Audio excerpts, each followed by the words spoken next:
YS Jaganmohan Reddy గారికి కానీ YS Bharatamma గారికి కానీ ఇద్దరికీ కూడా చాలా గట్టి షాక్. ఎందుకనంటే గత వారం రోజుల నుంచి కూడా కీలకంగా చూసుకుంటే సాక్షి మీడియాలో జరిగిన ఒక డిబేట్ లో అమరావతి వేసీల రాజధాని ఏదైతే మాట్లాడారో దాని గురించి ఇప్పుడు రాష్ట్రం అంతా కూడా పెద్ద చర్చనీయాంశంగా మారింది. ఆల్రెడీ కొమ్మినేని శ్రీనివాసరావుని అరెస్ట్ చేశారు. ఇంకోవైపు కృష్ణంరాజు ముందస్తు బెయిల్ కోసం పరారీలోకి వెళ్ళిపోయి ఆయన బెయిల్ కోసం ప్రయత్నం చేయడం జరిగింది. ఈ లోపే ఆయన్ని వైజాగ్ భీమిలిలో అరెస్ట్ చేయడం జరిగింది. ఇంకోవైపు కీలకంగా చూసుకుంటే సాక్షి ఛానల్ మీదే కానీ భారతమ్మ మీదే కానీ వీళ్ళ మీద కేసులు అయితే నమోదు చేయడం జరిగింది. అయితే చాలా మంది కూడా ఖచ్చితంగా జగన్మోహన్ రెడ్డి గారు కానీ భారతమ్మ గారు కానీ ఖచ్చితంగా వీళ్ళిద్దరూ బహిరంగంగా క్షమాపణలు చెప్పాలని చెప్పి ఇప్పుడు మీడియా అంతా కూడా పెద్ద ఎత్తున చక్కర్లు కొడుతుంది. ఈ విషయం ఇలా ఉన్న టైంలో ఇప్పుడు రాష్ట్రం అంతా కూడా ఈ విషయం గురించి చర్చించుకునే టైంలో ఇప్పుడు ఇంకొక కొత్త అంశం అనేది తెర మీదకి వచ్చింది. అదేంటి అని అంటే ఒక రకంగా జగన్మోహన్ రెడ్డి గారికే కానీ వైఎస్ భారతమ్మ గారికే కానీ చాలా గట్టి షాక్ అని మనం అయితే చెప్పుకోవచ్చు. ఇది ఒక ప్రభుత్వం కీలక నిర్ణయం వల్ల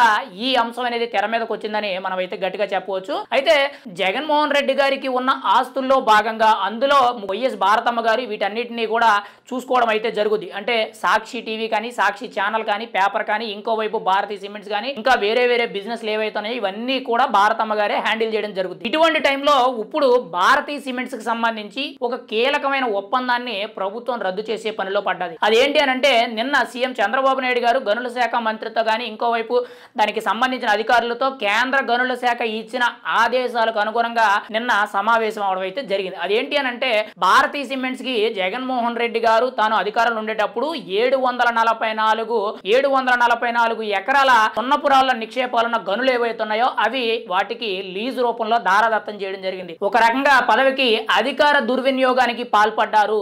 చాలా అతి తక్కువ లీజుకి 744 ఎకరాల సున్నపురాలు నిక్షేపాలున్న గనులు ఏవైతున్నాయో అవి లీజుకి చాలా తక్కువ లీజుకి దారాదత్తం చేయడం జరిగింది. ప్రభుత్వం తరపు నుంచి ఒక ఆర్డినెన్స్ జీవో ఏదైతుందో అది పాస్ చేయడం అయితే జరిగింది. ఇప్పుడు దాని మీద కేంద్ర గనుల శాఖ అనేది నిఘా పెట్టడం జరిగింది. దానివల్ల కేంద్ర గనుల శాఖ కొన్ని ఆధారాలు సర్వే చేయండి, అక్కడ ఏం జరుగుతుంది, ముఖ్యంగా దాని గురించి రిపోర్ట్ కావాలని చెప్పి రాష్ట్ర ప్రభుత్వాన్ని అడగడంతో నిన్న సీఎం చంద్రబాబు నాయుడు గారు దానికి సంబంధించిన పూర్తి వివరాలన్నీ కూడా తెలుసుకోవడం జరిగింది. గతంలో జగన్మోహన్ రెడ్డి గారు తన అధికారాన్ని అడ్డం పెట్టుకుని 744 ఎకరాల సున్నపురాయి నిక్షేపాలు ఏవైతున్నాయో అవి భారతీ సిమెంట్స్ కి లీజ్ కి దారాదత్తం చేశారు, అధికార దుర్వినియోగం చేశారని చెప్పి ఒక వార్త అయితే వినబడుతుంది. అయితే ఇక్కడ ఈ 744 ఎకరాలు ఏవైతున్నాయో 2009లో వైఎస్ రాజశేఖర్ రెడ్డి గారి టైంలోనే ఇది చాలా కీలకంగా మారింది. అప్పుడు రాజశేఖర్ రెడ్డి గారి ముఖ్యమంత్రి హయాంగా ఉన్న టైంలోనే రఘురామ్ సిమెంట్స్ అనే కంపెనీ ఏదైతే ఉందో దాన్ని భారతీ సిమెంట్స్ కొనుగోలు చేయడం జరిగింది. అప్పటి నుంచి కూడా ఆ లీజ్ అలా కంటిన్యూ చేసుకోవచ్చు.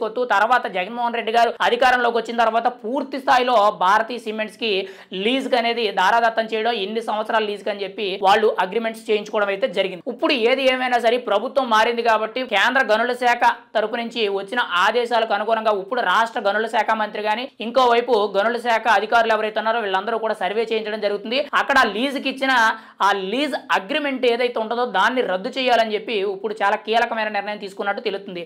అయితే అది కానీ జరిగినట్లయితే ఖచ్చితంగా భారతీ సిమెంట్స్ ఇప్పుడు ఏదైతే ప్రొడక్షన్ జరుగుతుందో ఆ ప్రొడక్షన్ కి సంబంధించి దాదాపుగా 30 to 40% అనేది ప్రొడక్షన్ అనేది గండిపడే అవకాశం ఉంది. ఎందుకంటే సున్నపురాలు నిక్షేపాలు లేనివే సిమెంట్ అనేది తయారవ్వదు కాబట్టి ఖచ్చితంగా 744 ఎకరాలంటే ఒక రకంగా చెప్పాలంటే ప్రొడక్షన్ లో దాదాపుగా 30 to 40% అనేది దీని మీద డిపెండ్ అయ్యి ఉందని మనం అయితే చెప్పుకోవచ్చు. దాంతో పాటు ఇక్కడ భారతీ సిమెంట్స్ ఏదైతే ఉందో దాంతో కీలకంగా చూసుకుంటే రీసెంట్ గా ఏసీసీ సిమెంట్స్ అనేది ఇంకోవైపు రాంకో సిమెంట్స్ సంబంధించిన ఈ సున్నపురాలు గనులు ఏవైతే ఉన్నాయో వాటికి లీజుకి సంబంధించిన ఆ డాక్యుమెంట్స్ ఏవైతే ఉంటాయో జీవోస్ ఏవైతే ఉంటాయో ప్రభుత్వం పరిశీలించడం అయితే జరుగుతుంది. ఖచ్చితంగా వీటిని కూడా రద్దు చేసే అవకాశం ఉంది అనేటట్టు కొంత సమాచారం అయితే తెలుస్తుంది. ఒక రకంగా భారతీ సిమెంట్స్ అయితే కొంత ఇప్పుడు నష్టం వచ్చే అవకాశం అయితే కనబడుతుంది. గత 5 ఏళ్లు కూడా గతంలో బోల్డ్ అనే కాంట్రాక్ట్స్ కానీ రాష్ట్ర వ్యాప్తంగా ఉన్న హైవేలు కానీ బ్రిడ్జెస్ కానీ ఇంకోటి కానీ ఇవన్నీ కూడా వీటికి సంబంధించి ప్రాజెక్ట్స్ అన్ని కూడా ఆ సిమెంట్ ఒప్పందాలన్నీ కూడా భారతీ సిమెంట్స్ ఒప్పందాలే చేసుకోవడం అయితే జరిగింది. గత 5 ఏళ్లు కూడా భారతీ సిమెంట్స్ అనేది కొంత లాభాల బాట పట్టి ముందుకు వెళ్ళిందని చెప్పుకోవచ్చు. ఇప్పుడు ఈ సున్నపురాలు గనులు ఏవైతే ఉన్నాయో ఆ లీజ్ అగ్రిమెంట్ అనేది క్యాన్సిల్ చేస్తే ఖచ్చితంగా భారతీ సిమెంట్స్ కానీ ముఖ్యంగా జగన్మోహన్ రెడ్డి గారికి భారతమ్మ గారికి ఖచ్చితంగా నష్టం జరిగే అవకాశం ఉంది. మరి ప్రభుత్వం తీసుకున్న నిర్ణయంతో ఎటువంటి పరిణామాలు చోటు చేసుకుంటాయని మనం అయితే చూడాలి. ఇప్పటికే కూడా సాక్షి పేపర్ మీద సాక్షి ఛానల్ మీద చాలా వరకు కూడా గత వారం రోజుల నుండి వ్యతిరేకత రావడం, ఇప్పుడు భారతీ సిమెంట్స్ కి ఇటువంటి పరిణామాలు చోటు చేసుకోవడం అనేది ఖచ్చితంగా జగన్మోహన్ రెడ్డి గారికి గట్టి దెబ్బ అని మనం అయితే చెప్పుకోవచ్చు.